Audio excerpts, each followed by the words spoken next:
I meant to give a 2-minute warning, but I get to talking too, so.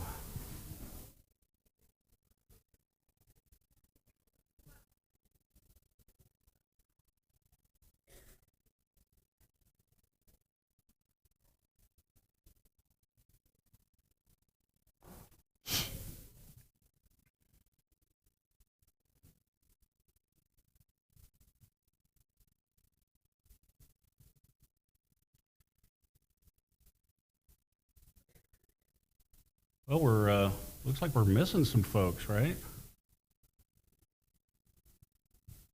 Hope everything's okay with that.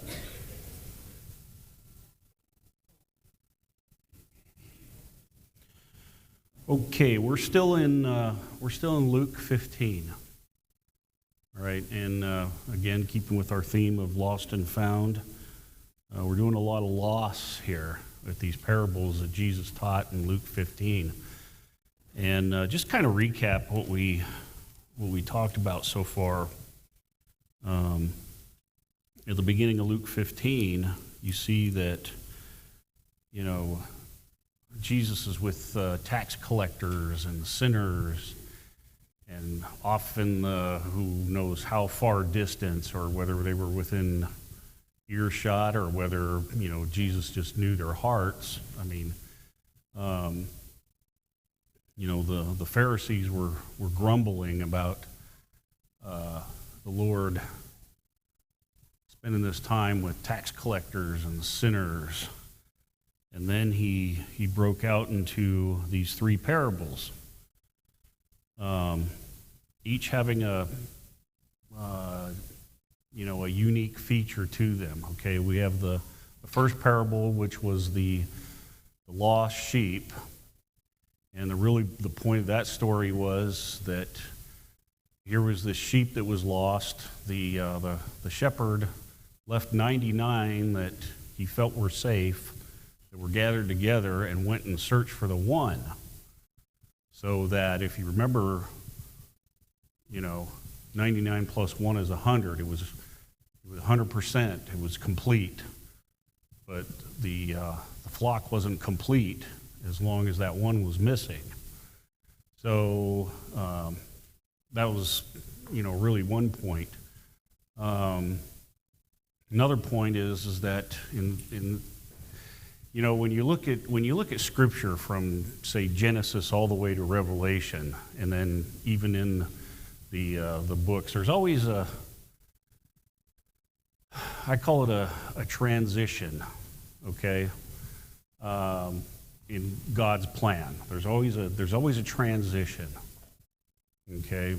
Starts out with the patriarchal age, the Mosaic age, and then the Christian age, and then the timeline, the family is all set. Things are, happen for a reason. It's laid in place so that people, whether subliminally or whether they could really, some could really read the Scriptures and the old written law and see and recognize the Christ. Very few or that we know, but that was the intent. When we look at the book of Acts, there again, there's a transition with the gospel being spread, where first it's the Jews, just like it was told, to the Jews first and then to the Greeks. Well, the transition in the book of Acts, when we look at the examples of salvation,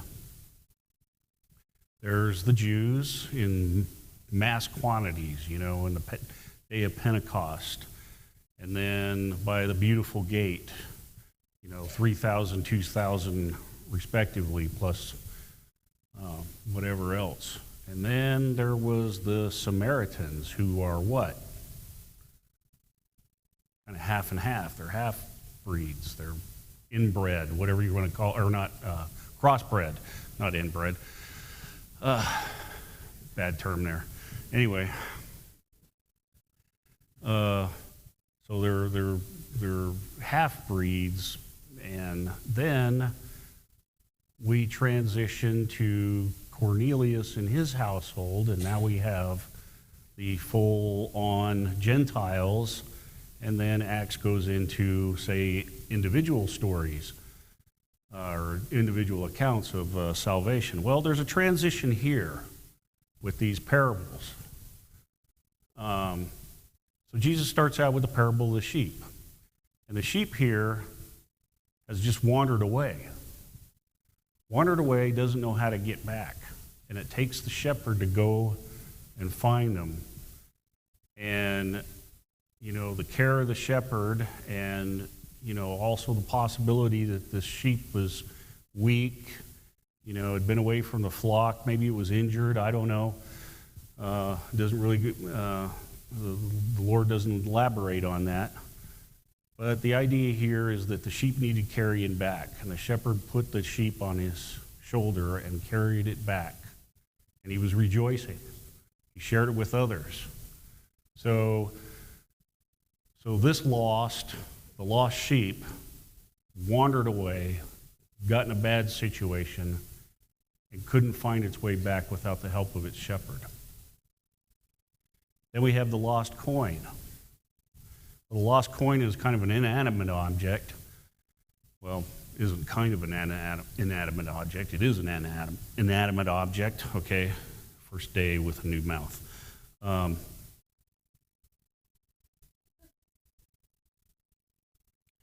So this coin is missing, and of course the owner, that was a day's wages. And she is looking feverishly for this coin and finally finds it. And again is rejoicing that, hey, I thought I lost a day's wages, which was, for anybody, a day's wages is a lot of money. So she was rejoicing that found that coin. But again, the example of the coin here is that here was this object that didn't know it was lost. Once again, got separated from the other coins for whatever reason, but didn't know it was lost until the owner came to find it and bring it back. Again, a little completeness. And then last we have the parable of the lost son.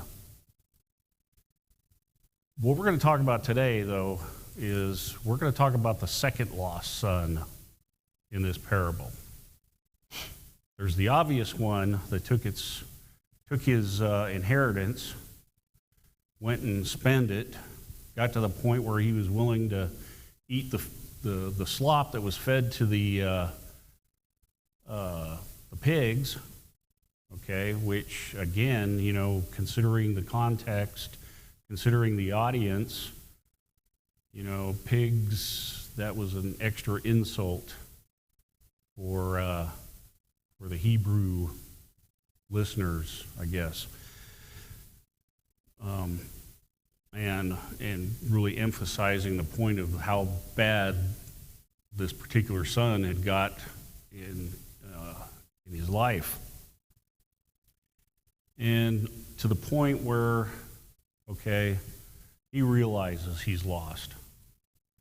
He realizes that he's in a bad place, he's in a bad situation, and the only way that he's going to get it right or have any chance is to come back to his father.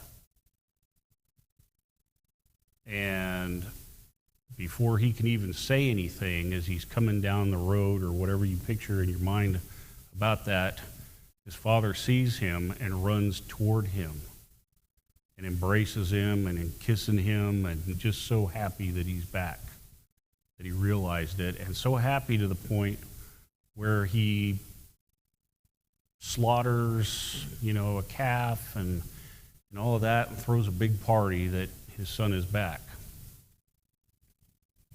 So, what was the reaction of the older son? Jealousy, okay. Yeah. Was he happy to see his brother back? Well, he didn't show it. He didn't act like it. Another thing to consider, was he happy that his father was happy? No. All that jealousy. And again, the target audience of these parables is obviously the Pharisees. And when you think about the Pharisees,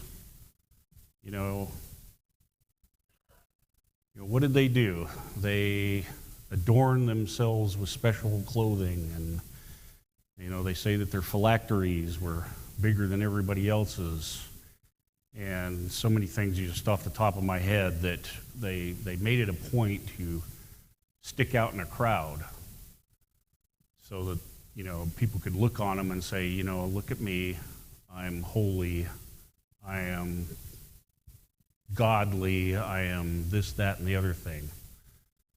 So I believe, I submit, and keeping with the text of the handout, the teaching point here, that the jealous son, the older son, was representative of the Pharisees at the time. And that makes sense, right? You consider his attitude.